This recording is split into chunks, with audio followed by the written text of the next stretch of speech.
Good morning students, welcome to our National Public School online sessions. So dear students, we were dealing about the chemistry chapter, that is heat. So in this chapter, in the last session, we had studied and discussed about the structure and also the how to measure the body temperature using a clinical thermometer.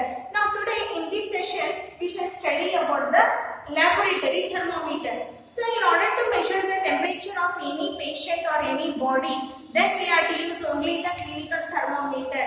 But this clinical thermometer we can't use for other objects. That is, for example, if you want to measure the temperature of atmosphere, if you want to measure the temperature of any boiling water, then we can't use the clinical thermometer, mainly because the minimum and maximum range in clinical thermometer, it will be maximum, it will be only up to 42 degrees Celsius. It ranges between 35 degrees Celsius to 42 degrees Celsius. But as you know, the boiling water temperature will be nearer or around 100 degrees Celsius, because the water starts to boil only when it reaches around 100 degrees Celsius. And here, since the maximum range is only 42 degrees, then we can't use at all. So most probably we can't use the clinical thermometer in the water. That is, we can't keep the clinical thermometer in the boiling water in order to measure the temperature. So if we do so, then the clinical thermometer itself will undergo breakage. So in order to measure the temperature of any other object other than the body temperature, then we have to use the clinical thermometer. So this clinical thermometer, we can see here the minimum and maximum range. So the minimum range, it starts from minus 10 degrees Celsius and it extends up to 110 degrees Celsius. So this is the minimum and maximum range. Now you can compare the minimum and maximum range of clinical thermometer as to that of laboratory thermometer. So in laboratory thermometer, even we can use up to 110 degrees Celsius. So and here how to use the clinical thermometer as well as the laboratory thermometer. So in the clinical thermometer, in the last session only we had discussed that this thermometer, it will be kept under the tongue. So after 1 or 2 minutes it will be kept there only steadily, and after 1 or 2 minutes the doctors or the nurses, they will take out and they will take the reading. So while taking the reading, always the thermometer, it should be vertical in position in order to get the exact temperature. But in case of this laboratory thermometer, we have to keep the laboratory thermometer into the any object of which we have to determine the temperature. So here I will show you. This is the laboratory thermometer. So it has got a bulb here at the terminal position which contains the mercury. So this mercury, when it comes in contact of any hot object, it will undergo expansion. This is one of the important characteristic feature of mercury, which makes the mercury to be used in the thermometer.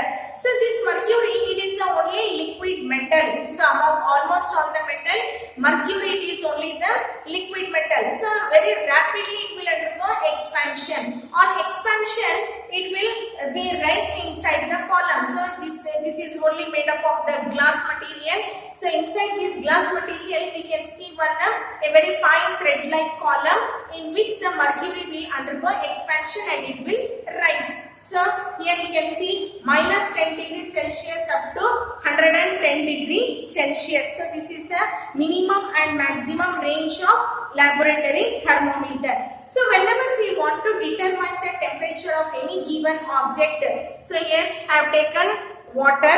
So in this one, straightly we have to introduce the clinical thermometer, and here the care should be taken so that the edge, that is the bulb which contains the mercury, at no cost it should not touch the base part of this beaker, or it should not touch the sides also. So exactly it should be in the middle.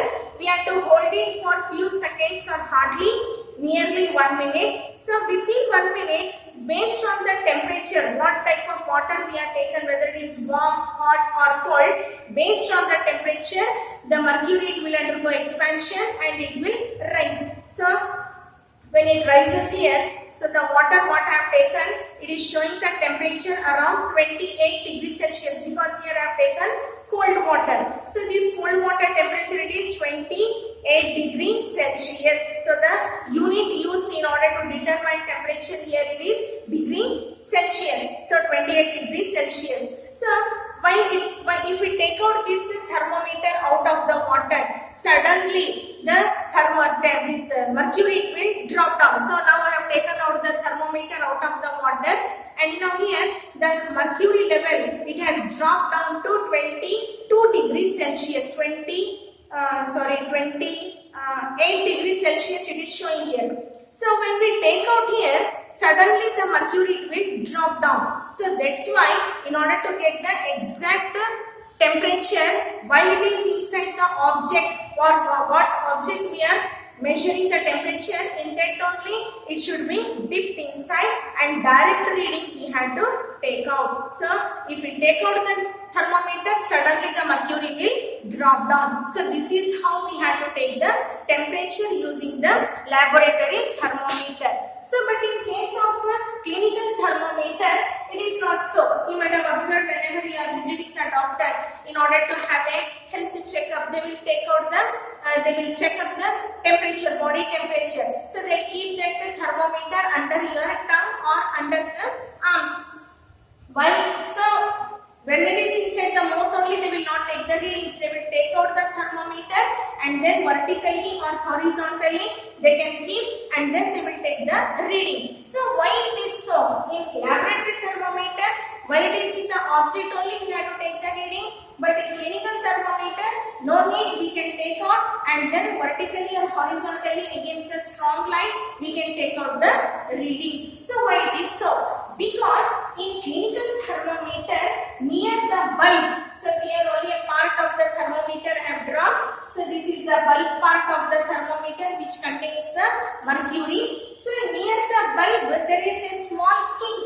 So this part it is called as the kink. So since the kink is there, the mercury level it will not drop down. So because of the kink shape, so there is a kink near the bulb which makes the mercury not to get a fall down. So whenever we are taking out the thermometer from the mouth of the patient, when we are holding like this, because of that small kink, the mercury level will not fall down, so that we can take out the reading. So after that, you might have seen the nurses or the doctors, they will give a slight jerk for the thermometer, so that the mercury level, whatever it has risen in the column of the thermometer, it will drop down and then again it will come to the normal position. So because of this design only, the clinical thermometer we can take out from the patient, from the mouth of the patient, and we can take the readings. But in case of laboratory thermometer, there is no kink at all. So the column inside the bulb, that is the mercury column, it is exactly straight, so that when we take out, suddenly the mercury will fall down and we cannot get the exact temperature of that particular object. So this is how we can use the clinical thermometer as well as laboratory thermometer. Precautions. So nowadays more precautions are taken, because this mercury, that is the thermometer bulb which contains the mercury, actually it is very toxic. So suddenly, suppose if small children, if they bite, it may become toxic and it may become fatal also. And accidental breakage of the thermometer will be there, and at such condition, it will become very difficult to dispose the mercury directly into the environment. So one is a health hazard for the small children. Accidentally, if they bite or if they break and if it enters in their body, it may become such a big hazardous condition.